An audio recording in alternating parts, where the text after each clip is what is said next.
बच्चों good morning. आज का टॉपिक न्यूटन की गति का प्रथम नियम। हमने अभी तक जड़त्व के बारे में पढ़ा।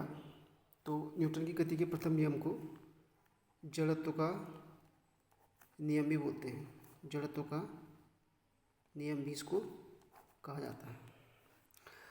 अब इस नियम के अनुसार न्यूटन ने क्या कहा था कि यदि कोई वस्तु विराम अवस्था में है तो वो विराम अवस्था में रहेगी हमेशा, और यदि कोई वस्तु सरल रेखा में गति कर रही है तो हमेशा क्या करती रहेगी, गति करती रहेगी, जब तक कि उस पर हम कोई बाह्य बल नहीं लगा देते।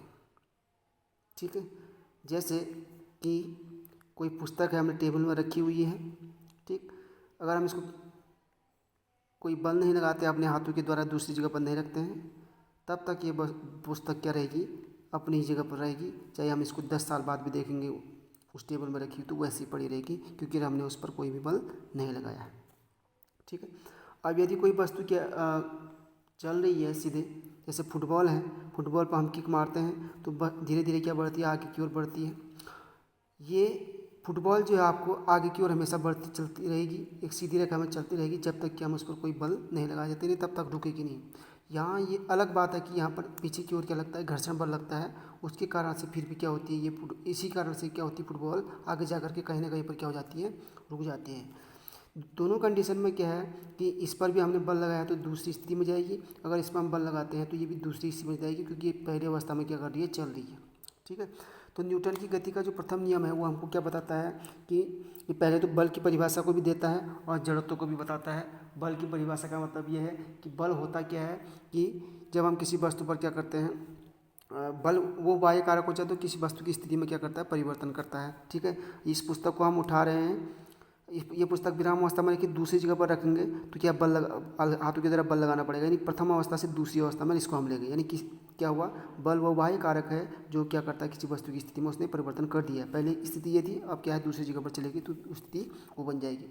ठीक है, वैसी फुटबॉल पर हमने, फुटबॉल चल रही है, फुटबॉल को किक मारा, फुटबॉल चल रही है, उसको फुटबॉल को किक मारा, वो चलने लगी। पहली अवस्था क्या थी, विराम अवस्था में थी, अब वो उसको किक मारा तो दूसरी अवस्था में चली गई, यानी उसने क्या कर दिया, क्या किया, हमने बल लगाया, अपने पैर के द्वारा क्या लगाया, बल लगाया, तो वो चली गई। यानी बल क्या होता है, वो बाह्य कारक होता है जो किसी वस्तु की स्थिति में क्या करता है, परिवर्तन कर देता है। यानी न्यूटन की गति के प्रथम नियम से हमको बल की परिभाषा भी मिल जाती है।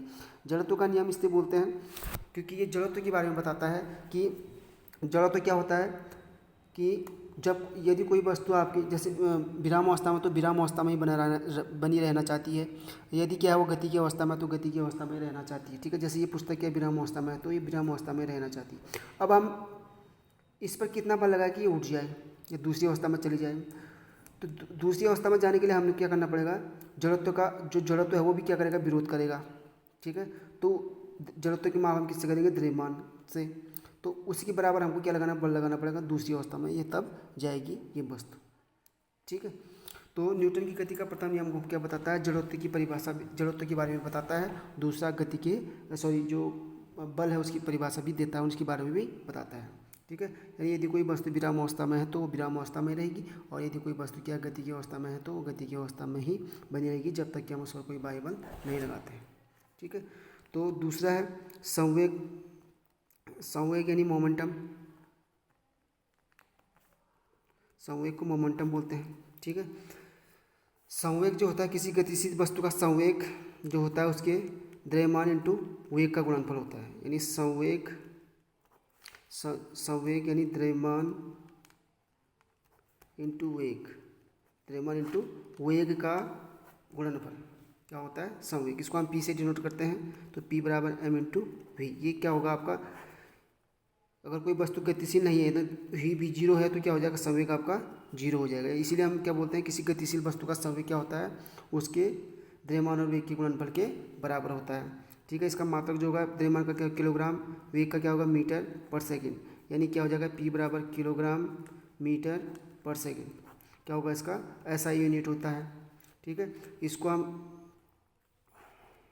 इसका मात्रक है। ठीक है, तो विराम अवस्था में कोई वस्तु होती है तो उसका संवेग नहीं होता है, और जब कोई वस्तु गतिशील अवस्था में होती है उसका क्या होता है, आपका संवेग होता है। यानी संवेग आपका द्रव्यमान और उसके वेग पर निर्भर करता है उस वस्तु के। ठीक है।